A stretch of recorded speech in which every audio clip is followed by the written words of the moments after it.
Hi, and welcome to Girl Talk. We have a wonderful show for you today. We are here at Women's Financial Network. Erin has joined us, as always. Good Lots morning. of questions. Yes. Gigi Maxfield and our friend Elizabeth Loda are also here. And it's funny, before the show, we kind of try to get a strategy and a sense of what we're going to talk about. And I think we've got Megan and Maddie who are also going to be coming on. So we've got 5 women here.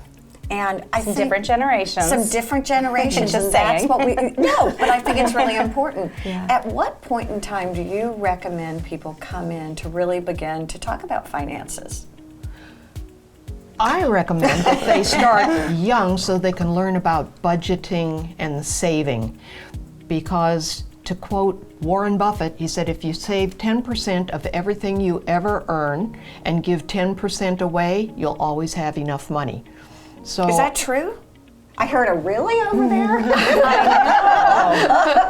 I'm like, ruh-roh. We're getting our takeaway right away. and I also find that people sense themselves it's time to do something if they haven't already by the time they're in their early 50s. So there's a large gap there between when it would benefit them and when they actually get around to it. And for me, I feel like the older I've gotten, I wish I had been proactive when I was young, and to be honest with you, didn't have a lifestyle to support. What do you think about that? And again, I like the 10% savings, but I would, to be honest with you, I might be intimidated to come in and talk to someone if I were young and didn't really have a lot of assets. And some people are. You have to have your goals set. Okay. You need to think about where you want to be. When we're 20, we're not always thinking about, oh, I'm going to retire one day. We're thinking about our lifestyle at 20, 25. And that's why it's important for women to talk to each other from different generations to understand the importance of planning leading up to your retirement, but there are so many things that happen before then. You have, you go to college, you marry, you have a family, you have your career. There's so much, there are so many transitional points in our lives that you have to just stop and say, hey, I need to plan. And sometimes unforeseen circumstances. Well, exactly. So it makes Absolutely. even more sense. And one of the things that you've always said that's especially great about coming in to talk to another woman is you can relate, and you can really, you're very, I don't know how to say this gracefully, you're very user-friendly. Is that a way? We like that. We're approachable. Exactly. They're women. Exactly. Well, you said unforeseen circumstances. Yes. Talk to us about that. Single moms, single folks who are starting their careers. But it could be course. death, it could be illness, it could be Anything. all kinds of things. Yeah, I mean, business failure. Divorce. It could be divorce, widowhood. I mean, everything. It's life.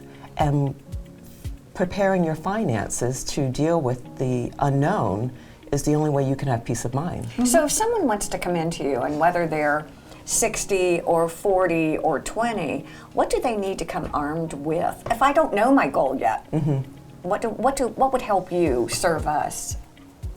Knowing what their cash outflow is, for one Okay. thing, knowing what their sources of income are, Okay. and knowing what potential opportunities they might have. For instance, if they have a company 401k plan that's possible for them to join and they haven't joined it and there might be Okay. some sort of matching, Okay. that's something we want to help them get involved in. And what would be another just like little tip? This is fun. Well, it sounds like they're going to maximize whatever your circumstances are. Okay. Know the difference between wanting and needing. That's Oh, huge. that's I know, none of us wants to hear that. So the and we Dunkin' can roll Donuts, the you eyes. gotta and- have And I'm thinking eyelashes. the vanilla latte, right? but it's true. I mean, wanting, you know, do I need it Like or do I little want frivolous it? things that we sort of indulge in from day to Because day. it's just this one time. Right. I'll do it. Next month I'll start. Are you And we all never really start. good at practicing that yourselves? Yes. I'm just curious because it takes great discipline. Yeah, it really does. So And you the kind only of reason- coach people on how to implement that. You have to practice what you preach, and I'm in that stage right now with the situation. And I have to listen to the advice that I give. Exactly. We try to teach our children that, and somehow Exactly. we just don't ever seem to really learn it. Right. Well, and I think the expert's always away from the family. So I can say the same thing to my kids, but you say it and they're like, oh my gosh, they're the coolest people who told us this great I know. information. This goes fast every single time we talk. And again, Women's Financial Network. You guys are amazing. Thank you. Thank Stay with you. us. There's more to Thank you. come here on Girl Talk.